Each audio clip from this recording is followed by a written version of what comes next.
कोई शक नहीं कि दोनों जगह में इंडिया गठबंधन बेहतर करेंगे। राजस्थान में पिछले बार हम शून्य थे, इस बार तो बहुत अच्छे रिजल्ट मिल जाएंगे। मैं तो गया नहीं राजस्थान क्योंकि वो हो चुका था जब मैं आ सका, लेकिन लोग मुझे जो बताए हैं वहाँ से बहुत इनकरेजिंग है।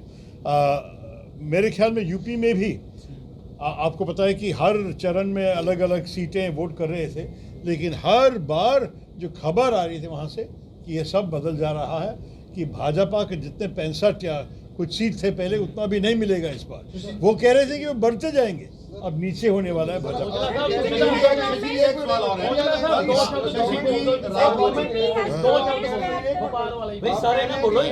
इंडिया अलायंस की गवर्नमेंट बनने जा रही है, आप ये दावा कर रहे हैं, लेकिन प्राइम मिनिस्टर कैंडिडेट का कोई भी अभी तक ऐलान नहीं किया। कई बार तो आपका ही नाम आ जाता है कि देखिए, इस विषय पे एक पार्लियामेंट्री सिस्टम में तय करने की कोई ज़रूरत नहीं है।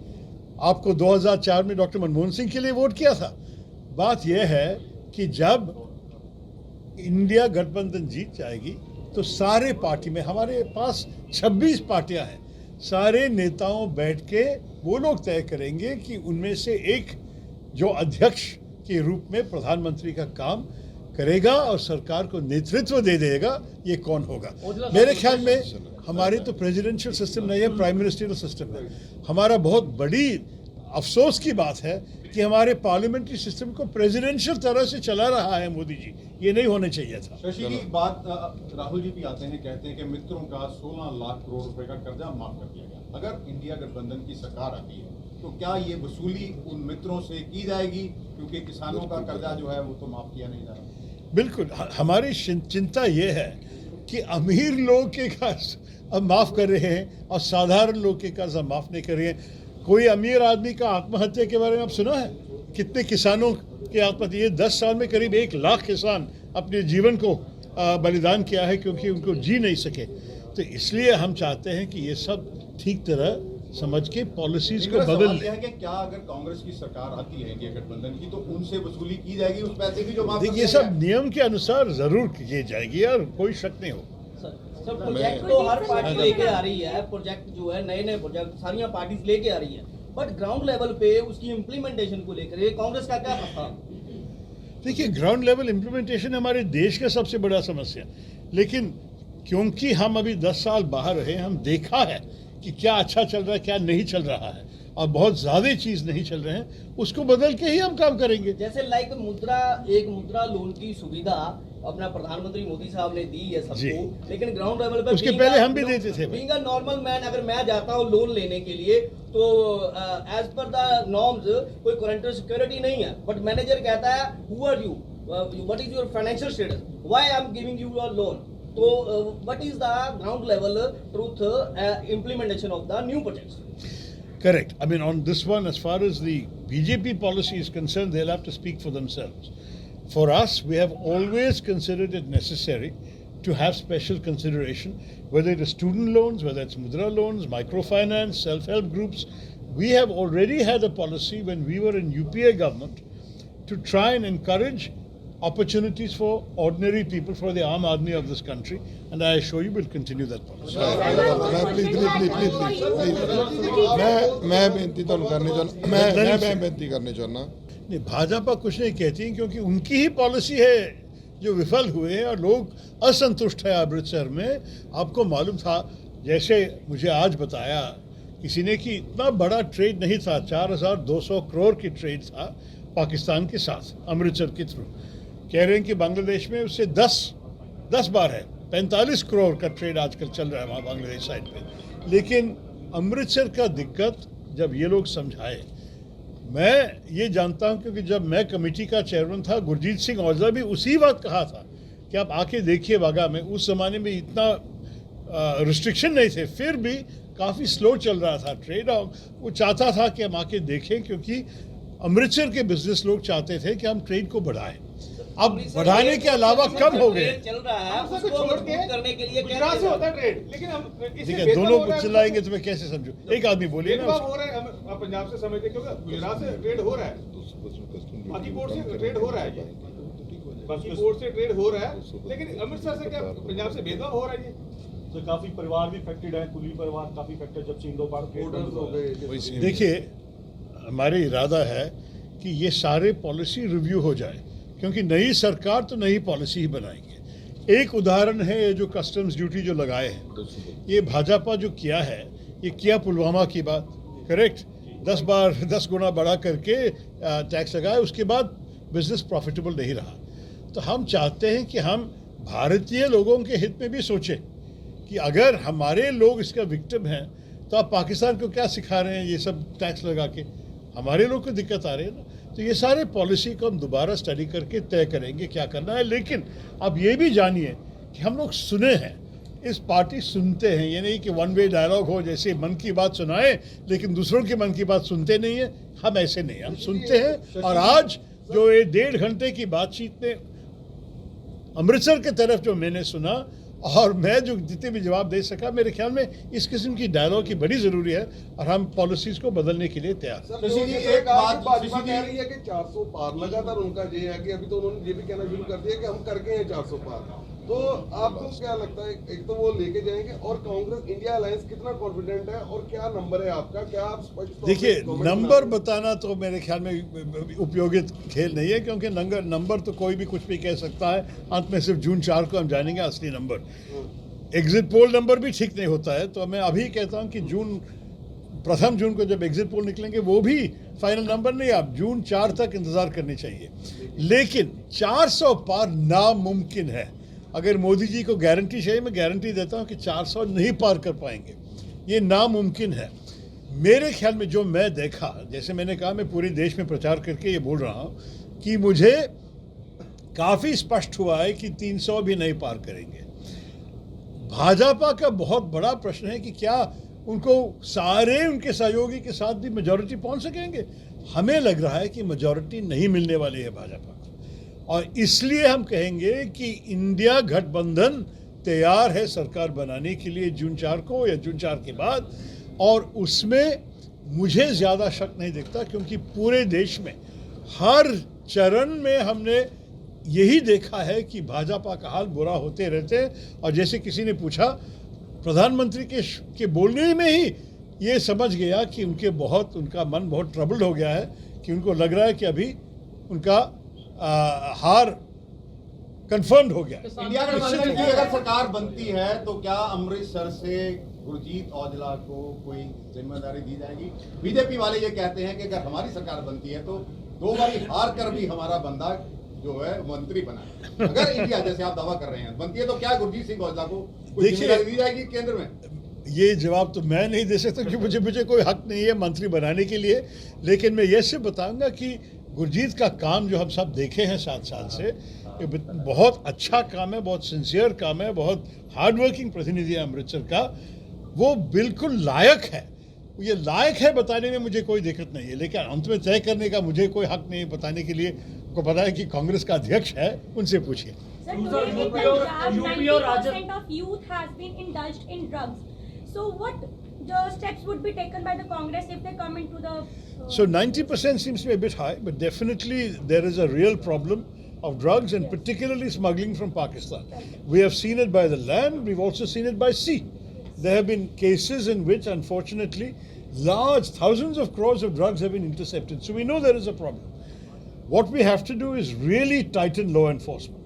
And inside Punjab, the police have got to do a better job, not only at the borders when it comes in, but also when it's distributed within the cities and within the towns. It is a very dangerous problem.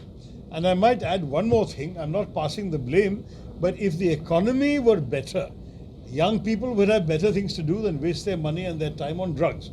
Part of the problem is people who are unemployed, who have no hope in life, they are the ones who are also tempted by this. So that also we will do. तो बढ़ते बढ़ते जा रहा हूँ, क्योंकि जहाँ भी मैं गया, और मेरे केरल के वोटिंग सेकंड फेज में थे, उसके बाद तो मैं पूरा देश चला हूँ, और जो मैं देख रहा हूँ, जनता भाजपा से थक गए। वो लोग बिल्कुल इस सरकार को वापस ले आने का इरादा नहीं है। उनके जो हार्डकोर सपोर्टर्स हैं वहाँ भी ज़्यादा आवेश नहीं देख रहे हैं, ज़्यादा ऊर्जा नहीं देख रहे हैं उनके लिए। और हमारे लोगों के लिए, और हमारे जो सहयोगी हैं जो दूसरे पार्टी हैं, जैसे तेजस्वी बिहार में या शरद पवार साहब महाराष्ट्र में, इस किस्म के हमारे सहयोगी सारे बहुत बहुत कॉन्फिडेंस से कह रहे हैं कि उनको अच्छे सीट मिलने वाले हैं। तो हमें लग रहा है कि इंडिया अलायंस जून 4 को नई सरकार बनाएगी। इसमें सप्लीमेंट्री क्वेश्चन ये है कि जैसे जैसे 7वें फेज तक आए, मोदी जी जो प्राइम मिनिस्टर हैं जब भारतीय जनता पार्टी, इनके बयानों में एक आप देख रहे हैं कि चेंजिंग आती गई। पहले फेज में कुछ थी, सेकंड में, और जहां तक आगे टोटली बदल गई। इसका क्या कारण समझते हैं? देखिए, मैं तो ये समझा कि मोदी जी खुद समझने लगे कि ये हार आने वाली है, और ये हारने का एक सबूत है कि इस किस्म की बातें जो ये हिंदू मुस्लिम, वो खुद कहा कि अगर मैं हिंदू मुस्लिम बात करेंगे तो मैं योग्य नहीं है प्रधानमंत्री होने के लिए, और फिर भी ऐसे अगले दिन भी ऐसे ही कहा। तो मेरे ख्याल में उसका मन ज़रा सा बिगड़ गया, क्योंकि भी हार, उनका विफलता भी साबित हुआ है, उनकी भी बन साहब, गई। मोदी साहब कहते हैं कि वोट बैंक के लिए कांग्रेस अगर मुजरा करें तो करें, मुझे कोई फर्क नहीं पड़ता। और इसके साथ ही वो कह रहे हैं कि मैं बायोलॉजिकल, मुझे लग रहा है कि मैं बायोलॉजिकल नहीं हूँ। तो क्या समझते हैं कि आप भी ये समझते हैं जैसे बीजेपी वाले समझने लग रहे हैं कि वो भगवान का अवतार है? देखिए, पहली बात यह है कि क्या ना भगवान से ना एक प्रधानमंत्री से हम इस किस्म की भाषा सुनना अच्छा लगता है। क्या आप मुल्ला, मटन, मंगलसूत्र, मुजरा, ये सब एक प्रधानमंत्री के लफ्ज़ है क्या? मुझे तो बहुत अच्छा नहीं लगता, जब, क्योंकि हम सब सम्मान देते हैं, सब इज्जत देते हैं। प्रधानमंत्री स्थान तो सारे भारतवासियों का है। तो जब हम देखते हैं कि प्रधानमंत्री उस स्थान से इस किस्म के लफ्ज़ इस्तेमाल करते हैं तो हमें तो बहुत बुरा लगा, पहली बात। दूसरी बात यह है कि ये वोट बैंक की बात आपको अच्छी तरह मालूम है कि हमारे देश में अगर एक पार्टी है जो सबके नाम में काम करते हैं और सबको एक साथ लेके जाना चाहते हैं तो कांग्रेस पार्टी है। शुरुआत से ही हमारे जो रेपुटेशन है इस देश में कि कोई भी भारतवासी नहीं है जिनके लिए एक जगह नहीं है कांग्रेस पार्टी के अंदर। तो कौन है वोट बैंक? पूरा देश है हमारा वोट बैंक। धर्म की राजनीति को छोड़ करके इंडस्ट्री लेवल पे क्या ला रही है कांग्रेस? जी अपना ਪੰਜਾਬ ਵਾਸਤੇ ਕੀ ਭਲਾ ਕਰ ਸਕਦੇ ਨੇ ਸੈਂਟਰ ਦੀ ਸਰਕਾਰ, ਕਿਉਂਕਿ ਵਿਤਕਰਾ ਹਮੇਸ਼ਾ ਹੁੰਦਾ ਤੇ ਇਸ ਵਾਰ ਕੀ ਸੋਚੇ? माफ कीजिए, मैं पूरा समझा नहीं आप। पंजाब में Sir, can I put it? My question is related. Punjab's voters have always been in a dilemma. हाँ. We've had an MP who's from from Congress. We have a state government with AAP, and then we have a government in the center, which is BJP. Now, put it all together. Punjab, अभी हमारे discussion के अंदर ये हुआ, a lot of projects and things have been lost in this political transition. Ji. So, currently अभी इस situation में जो आज का वोटर है वो पंजाब के लिए क्या एक्सपेक्ट कर सकता है, and politically what you can promise? देखिए, Punjab is a very important state for us. हमें तो लगता है कि पंजाब का विकास पूरा देश का हित में है। तो हम नहीं चाहते हैं कि पंजाब, आपने जैसे कहा कि विक्टिम बन गए हैं कि सारे कॉन्ट्रडिक्शन, ऐसे नहीं होना चाहिए।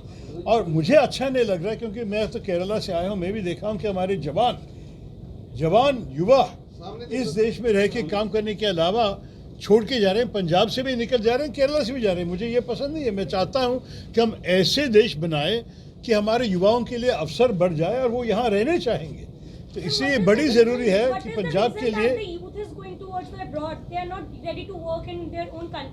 वर्क नहीं है ना। आप देखिए कि जब बेरोजगार इतने बढ़ते जा रहे हैं तो वो क्या करेंगे यहाँ, इसलिए वो लोग जा रहे हैं। हम चाहते हैं कि इकोनॉमी, हम अर्थव्यवस्था एक सीधी जनता के लिए बनाए, कि हम काम वाले, हमारे फोकस है जॉब क्रिएशन।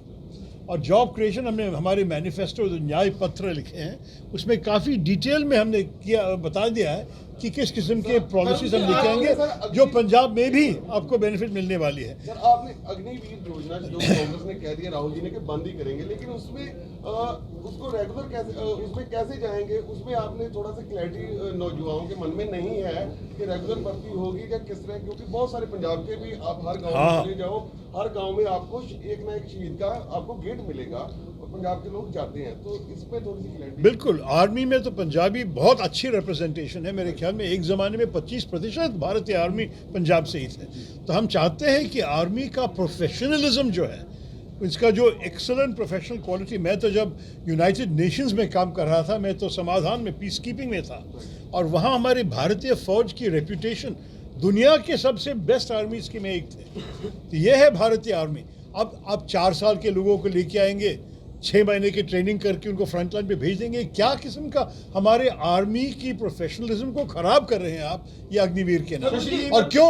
पैसे बचाने के लिए। प्रधानमंत्री ने 2 बातें करी हैं। एक तो कहते हैं कि पंजाब में झाड़ू वाले ही अब नशा बढ़ा रहे हैं, और दूसरा जो इंडी गठबंधन को कहते हैं, इंडिया नहीं बोलते हैं वो, यहाँ पर आम आदमी पार्टी और कांग्रेस जो कहते हैं इनकी दुकान एक है और यहाँ पर अलग अलग लग रहे हैं, ये दो चीजें हैं। और इसके साथ ही सवाल पंजाब के लिए, देखिए प्रॉब्लम सब बता रहे हैं, लेकिन what is the solution for the Punjab all this problem? Solution आप तो काफ़ी सुने हैं, अभी हम तो 1.5 घंटे से बात कर रहे हैं गुरजीत और मैं, सारे पंजाब और अमृतसर की सोल्यूशन ही हम बोल रहे थे। लेकिन जो आपने दूसरे विषय बताया मैं क्या बताऊं, हमारे देश ऐसे बहुत बड़ा देश है और देश के अंदर हर राज्य में अपने ही राजनीतिक इतिहास है, अपनी ही राजनीतिक कैरेक्टर है। तो मैं आपको बता सकता हूं, जो आपने उदाहरण दिया पंजाब और दिल्ली के बारे में, मैं तो केरल और तमिलनाडु के बारे में बता सकता हूं। केरल में 55 साल से हम कम्युनिस्ट के खिलाफ हैं और हम हर 5 साल सरकार बदलती ही रही है, कम्युनिस्ट एक तरफ से, कांग्रेस दूसरी तरफ से। लेकिन हमारे पड़ोस राज्य जो है तमिलनाडु, वहाँ CPM, CPI, कांग्रेस, हमारे जो सहयोगी है मुस्लिम लीग और DMK, सारे एक साथ है। ना कोई तर्क है, ना कोई प्रॉब्लम है, सब एक साथ चुनाव लड़े, पिछले बार भी लड़े, आज भी लड़े और कल भी लड़ेंगे, कोई तकलीफ नहीं है। तो ये दो पड़ोस राज्य में ऐसे हो सकता है, तो क्यों नहीं दिल्ली और पंजाब में? दिल्ली की यथार्थ अलग है, ज़मीनी हकीकत पंजाब ने। प्रोफेशनल कांग्रेस के ऑल इंडिया के इन्होंने अपनी पॉलिसी डिस्कस कीतियां ने। सारे ਜਿਹੜੇ बिजनेस हाउस ਸੀ ਉਹਨਾਂ ਦੇ ਨਾਲ, ਜਿਹੜੇ NGO ਸਨ, ਜਿਹੜੇ ਸਾਡੇ ਪ੍ਰੋਮੀਨੈਂਟ ਜਿਹੜੇ ਅੰਮ੍ਰਿਤਸਰ ਦੀ ਆਵਾਜ਼ ਚੁੱਕਦੇ ਨੇ, ਉੱਥੇ ਅਸੀਂ ਕੱਲ ਅੰਮ੍ਰਿਤਸਰ ਦੇ ਟ੍ਰੇਡ ਦੀ ਕੀਤੀ, ਜਿਹੜੀ ਰਵਾਇਤੀ ਇੰਡਸਟਰੀਜ਼ ਨੇ, ਚਾਹੇ ਉਹ MSME ਹੈ, ਉਹਨਾਂ ਸਾਰੀਆਂ ਨੂੰ ਦੁਬਾਰਾ ਤੋਂ ਰਿਵਾਈਵ ਕਰਾਉਣ ਵਾਸਤੇ ਸਟੇਟ ਤੋਂ ਇੱਕ ਅਸੀਂ ਸਰਕਾਰ ਬਣ ਜਾ ਰਹੀ ਹੈ। ਉਹਦੇ 'ਚ ਅਸੀਂ ਕਿਹਾ ਕਿ ਸਾਨੂੰ ਕੰਸੀਡਰ ਕਰੋ, ਕੋਈ ਸਪੈਸ਼ਲ ਪੈਕੇਜ ਦਿੱਤਾ ਜਾਵੇ ਬਾਰਡਰ ਵਾਸਤੇ। ਜਿਹੜਾ ਟ੍ਰੇਡ ਹੈ ਵਾਘਾ ਰਾਹੀਂ ਸ਼ੁਰੂ ਹੋਣਾ ਹੈ, ਉਹਦੇ 'ਤੇ ਡਿਸਕਸ਼ਨ ਹੋਈ ਹੈ। ਜਿਹੜੀ 200% ਕਸਟਮ ਡਿਊਟੀ ਹੈ, ਇਮੀਡੀਏਟਲੀ ਸਰਕਾਰ ਬਣਦੇ ਅਸੀਂ ਇਹਨਾਂ ਨੂੰ ਰਿਕੁਐਸਟ ਕੀਤੀ ਹੈ ਕਿ 1-2 ਮੀਟਿੰਗ ਦੇ ਵਿੱਚ ਉਹਦੀ ਪਾਲਿਸੀ ਨੂੰ ਦੇਖ ਕੇ ਉਹਦੇ 'ਤੇ ਫੈਸਲਾ ਲਿਆ ਜਾਵੇ, ਉਹਨੂੰ ਰਿਮੂਵ ਕੀਤਾ ਜਾਵੇ, ਕਿਉਂਕਿ ਪਹਿਲਾਂ ਵਪਾਰ ਹੁਣ ਉੱਧਰੋਂ ਵੀ ਹੋ ਰਿਹਾ। ਫਿਰ ਜਿਹੜਾ ਅੰਮ੍ਰਿਤਸਰ ਦੇ ਵਿੱਚ ਟੂਰਿਜ਼ਮ ਹੈ, ਉਹਨੂੰ ਅਸੀਂ ਬਿਹਤਰ ਬਣਾਉਣ ਵਾਸਤੇ ਇਹਨਾਂ ਨਾਲ ਗੱਲਬਾਤ ਚਰਚਾ ਹੋਈ ਹੈ। ਔਰ ਜਿਹੜਾ ਇੱਕ ਐਗਜੀਬਿਸ਼ਨ ਸੈਂਟਰ ਹੈ, convention centre, exhibition centre, convention centre, ਉਹ ਅਸੀਂ ਚਾਹੁੰਦੇ ਹਾਂ ਕਿ ਅੰਮ੍ਰਿਤਸਰ ਦੇ ਵਿੱਚ 100-150 ਏਕੜ ਜ਼ਮੀਨ 'ਚ ਬਣੇ ਔਰ ਬਾਈਪਾਸ ਰਿੰਗ ਰੋਡ ਦੇ ਨਾਲ ਬਣੇ। ਔਰ ਮੈਂ ਇਹਨਾਂ ਨੂੰ ਬੇਨਤੀ ਕੀਤੀ ਹੈ ਕਿ ਜਿੱਥੇ ਵੀ ਸਰਕਾਰ, ਇੱਕ ਸੈਂਟਰ ਗਵਰਨਮੈਂਟ ਇਹੋ ਜਿਹੀ ਪਾਲਿਸੀ ਲੈ ਕੇ ਆਵੇ ਕਿ ਜਿੱਥੇ ਕੁਦਰਤੀ ਫੁੱਟਫਾਲ, ਜਿਵੇਂ ਹੁਣ ਇੱਥੇ ਹਰਿਮੰਦਰ ਸਾਹਿਬ ਆਉਂਦੇ ਨੇ, ਬਹੁਤ ਟੂਰਿਸਟ ਆਉਂਦਾ ਹੈ, ਉਸ ਫੁੱਟਫਾਲ ਦੇ ਲਿਹਾਜ਼ ਦੇ ਨਾਲ ਸਰਕਾਰ ਉਹਨਾਂ ਨੂੰ ਗ੍ਰਾਂਟ ਦੇਵੇ, ਸਟੇਟ ਜ਼ਮੀਨ ਮੁਹੱਈਆ ਕਰਾਵੇ, ਇਹ ਗ੍ਰਾਂਟ ਦੇਣ ਔਰ ਇੱਕ 100-150 ਏਕੜ ਦੇ ਵਿੱਚ ਐਗਜੀਬਿਸ਼ਨ ਸੈਂਟਰ, ਸਪੋਰਟਸ ਸੈਂਟਰ, ਸਾਰੀਆਂ ਜਿਹੜੀਆਂ ਐਕਟੀਵਿਟੀਜ਼ ਨੇ ਉਹਦੇ ਅੰਦਰ ਹੀ ਆ ਜਾਣ। ਕਿਉਂਕਿ ਜਿਹੜਾ ਹੁਣ ਜੋ ਕਿ ਹੁਣ ਜੇ ਤੁਸੀਂ 4000 ਬੰਦਾ ਇਕੱਠਾ ਕਰਨਾ ਤੇ 4000 ਕਾਰ ਖਿਲਾਰਨ ਦਾ ਤੁਹਾਨੂੰ ਪ੍ਰਬੰਧ ਚਾਹੀਦਾ, 4 ਦੀ ਬਜਾਏ 5000 ਕਾਰ ਹੀ ਖਲੋਣੀ, ਉਹਦੇ ਵਾਸਤੇ ਬੜੀ ਖੁੱਲੀ ਜਗ੍ਹਾ ਚਾਹੀਦੀ ਹੈ ਔਰ ਫੁੱਟਫਾਲ ਵੀ ਈਜ਼ੀਲੀ ਹੋ ਜਾਵੇ। ਤੇ ਮੇਰਾ ਮੰਨਣਾ ਹੈ ਐਕਸਪ੍ਰੈਸ ਵੇ ਆ ਰਿਹਾ, ਉਸ ਤੋਂ ਕੋਈ ਲੈਗ ਲੈ ਕੇ ਉਹਦੇ ਦੁਆਲੇ ਕਿਤੇ 100-150 ਏਕੜ ਜ਼ਮੀਨ 'ਚ ਲੈ ਕੇ ਉੱਥੇ ਬਣਾਉਣਾ ਹੀ ਜ਼ਿਆਦਾ ਬਿਹਤਰੀਨ ਹੋਏਗਾ। ਉੱਥੇ ਅਸੀਂ ਚਰਚਾ ਕੀਤੀ ਹੈ, ਏਅਰਪੋਰਟ 'ਤੇ ਚਰਚਾ ਕੀਤੀ ਹੈ ਔਰ ਜਿਹੜਾ ਮੈਡੀਕਲ ਟੂਰਿਜ਼ਮ ਹੈ ਉਹਦੇ 'ਤੇ ਚਰਚਾ ਕੀਤੀ ਕਿ ਅੱਛਾ ਹਸਪੀਟਲ ਅੰਮ੍ਰਿਤਸਰ ਹੋਣਾ ਚਾਹੀਦਾ। ਔਰ ਇਹਨਾਂ ਨੇ ਵਿਸ਼ਵਾਸ ਦਿਵਾਇਆ ਕਿ ਸਰਕਾਰ ਪਰਮਾਤਮਾ ਕਰੇ ਬਣੇਗੀ 4 ਤਰੀਕ ਨੂੰ ਔਰ ਇਹ ਸਾਡੇ ਵਕੀਲ ਹੋਣਗੇ। ਇਹਨਾਂ ਨੇ ਇਹ ਯਕੀਨ ਦਿਵਾਇਆ ਕਿ ਅਸੀਂ ਸਾਰੇ ਰਲ ਕੇ ਅੰਮ੍ਰਿਤਸਰ ਦੀ ਤਰੱਕੀ ਵਾਸਤੇ, ਤਾਂ ਇਹਨਾਂ ਨੂੰ ਇੱਕ ਸਿੰਬੋਲਿਕ ਵਿਜ਼ਿਟ ਸੀ ਤਾਂ ਕਿ ਇਹ ਹਕੀਕਤ ਜਾਣ ਲੈਣ। ਇਹਨਾਂ ਦੀ ਗੱਲ ਜਿਹੜੀ ਹੈ ਕੱਲ੍ਹ ਨੂੰ ਮੈਂ ਲੈ ਕੇ ਜਾਵਾਂ ਜਾਂ ਸਾਡੀਆਂ ਜਿਹੜੀਆਂ ਟ੍ਰੇਡਰਸ ਯੂਨੀਅਨ ਨੇ ਉਹ ਜਾਣ, ਇਹਨਾਂ ਨੂੰ ਗੱਲ ਪਤਾ ਹੋਵੇ, ਇਹ ਉਹਦੇ 'ਤੇ ਸਾਡੀ ਮਦਦ ਕਰ ਸਕਣ। ਜੇ ਪਾਲਿਸੀ ਚੇਂਜ ਕਰਨ ਦੀ ਲੋੜ ਪੈਂਦੀ ਹੈ, ਪਾਲਿਸੀ ਚੇਂਜ ਕਰ ਸਕਣ। ਇੱਕ ਹੋਰ ਜਿਹੜੀ ਮੰਗ ਰੱਖੀ ਹੈ, ਆਮ ਜਿਹੜੀ ਪਾਲਿਸੀ ਹੈ ਸਕ੍ਰੈਪ ਕਰ ਦਿੰਦੇ ਨੇ ਪੁਰਾਣੀ, ਅਸੀਂ ਇੱਕ ਇਹਨਾਂ ਨੂੰ ਰਿਕੁਐਸਟ ਕੀਤੀ ਹੈ ਕਿ ਪੁਰਾਣੀ ਪਾਲਿਸੀ को ਸਕ੍ਰੈਪ ਨਾ ਕਰਿਓ, ਪਾਲਿਸੀ ਅਮੈਂਡਮੈਂਟ ਕਰੀਏ। ਜਿਹੜਾ ਪੁਰਾਣਾ ਵਪਾਰੀ ਹੈ ਉਹ ਪਹਿਲਾਂ ਉੱਚ ਕੰਮ ਕਰ ਰਿਹਾ, ਆਲਰੇਡੀ ਕੋਈ ਇੰਡਸਟਰੀ ਲਾ ਰਿਹਾ, ਉਹ ਨਵੀਂ ਪਾਲਿਸੀ ਦੇ ਨਾਲ ਉਹ ਇੰਡਸਟਰੀ ਨਹੀਂ ਲਾ ਸਕਦਾ। ਅਸੀਂ ਇਹਨਾਂ ਨੂੰ ਰਿਕੁਐਸਟ ਕੀਤੀ ਹੈ ਕਿ ਪੁਰਾਣੀ ਪਾਲਿਸੀ ਜਿਹੜੀ ਹੈ ਉਹਨੂੰ ਤੁਸੀਂ ਚੱਲ ਜਾਣ ਦਿਓ, ਉਹਨੂੰ ਤੁਸੀਂ ਉਹਦੀ ਅਮੈਂਡਮੈਂਟ ਕਰੋ, ਉਹਦੀ ਮਰਜ਼ੀ ਹੈ ਅਗਲੇ ਨੇ ਨਵੀਂ ਚਲਾਉਣਾ ਕਿ ਹਾਂ ਨਵਾਂ ਪ੍ਰੋਜੈਕਟ ਨਵੀਂ 'ਚ ਲੱਗੇਗਾ, ਪੁਰਾਣੇ ਪ੍ਰੋਜੈਕਟ ਨੂੰ ਰੋਕਿਆ ਨਹੀਂ ਜਾਊਗਾ। ਇਸੇ ਤਰ੍ਹਾਂ ਜਿਹੜਾ ਰੀਅਲ ਸਟੇਟ ਦਾ ਮੁੱਦਾ ਉੱਠਿਆ, ਉਹਨਾਂ ਨੂੰ ਇੰਡਸਟਰੀ ਘੋਸ਼ਿਤ ਨਹੀਂ ਕੀਤਾ ਜਾ ਰਿਹਾ, ਉਹ ਵੀ ਰਿਕੁਐਸਟ ਕੀਤੀ ਕਿ ਉਹ ਵੀ ਘੋਸ਼ਿਤ ਕੀਤੀ ਜਾਵੇ। ਔਰ ਜਿਹੜਾ ਰੇਰਾ ਐਕਟ ਹੈ ਸਾਰੇ ਇੰਡੀਆ ਦੇ ਵਿੱਚ ABC ਕੈਟਾਗਰੀ ਸਿਟੀ ਨੇ, D ਕੈਟਾਗਰੀ ਤੱਕ ਵੀ ਹੈਗੇ ਨੇ, ਉਹਨੂੰ ਉਸ ਮੁਤਾਬਕ ਹੋਣਾ ਚਾਹੀਦਾ। ਇੱਕ ਜਿਹੜਾ ਰੇਰਾ ਐਕਟ ਬਣ ਗਿਆ ਜਾਂ ਵੱਡੇ ਐਕਟ ਬਣਦੇ ਨੇ ਉਹ ਵੱਡੇ ਬਿਜ਼ਨਸ ਹਾਊਸ ਲੈ ਕੇ ਬਣਾ ਲੈਂਦੇ ਨੇ, ਪਰ ਥੱਲੇ ਤੱਕ ਫਿਰ ਡਿਵੈਲਪਮੈਂਟ ਰੁਕ ਜਾਂਦੀ ਕਿਉਂਕਿ ਅਪਰੂਵਲ ਨਹੀਂ ਹੁੰਦੀਆਂ, ਫਿਰ ਇਲੀਗਲ ਬਣ ਜਾਂਦੇ ਨੇ। ਫਿਰ ਉਹ ਸਰਕਾਰਾਂ 'ਚ ਇਲੈਕਸ਼ਨ ਤੁਰੀਆਂ ਰਹਿੰਦੀਆਂ ਨੇ, ਸਰਕਾਰ ਉਹ 'ਚ ਛੋੜ ਦੇ ਦਿੰਦੀ ਹੈ, ਫਿਰ ਉਹ ਦੁਬਾਰਾ ਬਣ ਜਾਂਦੇ ਨੇ। ਸੋ ਇਹਨਾਂ ਨੂੰ ਮੈਂ ਇਹ ਗੱਲ ਕਹੀ ਹੈ ਕਿ ਜਿਹੜਾ ਵੀ ਐਕਟ ਆਉਣਾ ਹੈ, ਜਿਵੇਂ ਰੇਰਾ ਹੈ, ਕੋਈ ਪਾਲਿਸੀ ਹੈ, ਇਹਨਾਂ 'ਤੇ ਸਾਨੂੰ ਇੱਕ ਅੱਛੇ ਡਿਸੀਜਨ ਲੈਣੇ ਪੈਣਗੇ ਔਰ ਅਸੀਂ ਲਵਾਂਗੇ ਵੀ। ਸਰ ਅੰਮ੍ਰਿਤਸਰ 에ਅਰਪੋਰਟ ਤੋਂ ਆਲਰੇਡੀ ਵਪਾਰ ਚੱਲ ਰਿਹਾ, ਐਕਸਪੋਰਟ ਹੋ ਰਹੀ ਹੈ, ਉਹਦੇ ਵਿੱਚ ਕੋਈ ਡਿਊਟੀ ਦਾ ਚੱਕਰ ਨਹੀਂ ਜਾਂ ਪਾਕਿਸਤਾਨ ਦੇ ਨਾਲ ਕੋਈ ਚੱਕਰ ਨਹੀਂ ਹੈ, ਉਹ ਯੂਕੇ USA ਹਰ ਮੁਲਕ ਦੇ ਵਿੱਚ ਇੱਥੋਂ ਐਕਸਪੋਰਟ ਹੋ ਰਹੀ ਹੈ, ਉਸ ਨੂੰ ਪ੍ਰਮੋਟ ਕਰਨ ਵਾਸਤੇ ਕੋਈ ਤੁਹਾਡਾ ਪ੍ਰਸਤਾਵ? ਦੇਖੋ ਉਹਦੇ ਲਈ ਸਟੇਟ ਗਵਰਨਮੈਂਟ ਨੂੰ ਐਫਰਟ ਕਰਨੇ ਜੀ। ਪੈਣਗੇ। ਸਟੇਟ ਗਵਰਨਮੈਂਟ ਅੱਗੇ ਆਵੇ, ਸਟੇਟ ਗਵਰਨਮੈਂਟ ਡਿਵਰਸੀਫਿਕੇਸ਼ਨ ਕਰੇ ਇਹਦੇ 'ਚ ਆਪਣਾ एग्रीकल्चर सब तो बड़ी जरूरत है। स्टेट गवर्नमेंट होनी, ਅਸੀਂ एक यूटिलिटी माल सर हमने पास करवाया यहाँ अमृतसर में, सेंट्रल गवर्नमेंट की स्कीम है। आज इतने को बहुत जिम्मे के सामने जितने स्पोर्ट्स लाते ना कॉम्प्लेक्स बनना, उत्थे यूटिलिटी माल लैके आ रहे हैं under one roof. All industry के काउंटर होंगे, जिमें चाहे जलंधर दे या लुधियाने दे, 21 रूप के थले उन्होंने काउंटर होंगे। जो साडा कोई व्यापारी आएगा वो 21 रूप के थले आके उन्होंने गलबात करेगा, अपना समान लैके उतो जा सकेगा और उसके अंदर मॉल भी होएगा, होटल भी होएगा, एवरीथिंग उसके अंदर। औला साहब सवाल हो रहा है हिंदी में इसलिए पूछ रहा हूँ शशि जी, आप भी जान लें। औला साहब एक बड़ी समस्या यहाँ पर थी ट्रक की। औला साहब वही होएगी इसके आगे। औला साहब आपने जो मुद्दा उठाया, शशि जी आप इसकी हिंदी में पूछ रहा हूँ मैं, पंजाबी में आप जवाब दीजिएगा। आपने गांव-गांव जाकर युवा ढूंढने शुरू किए, वहां से जो नशा करता था उनको रिहेबिलिटेशन सेंटर में लाया।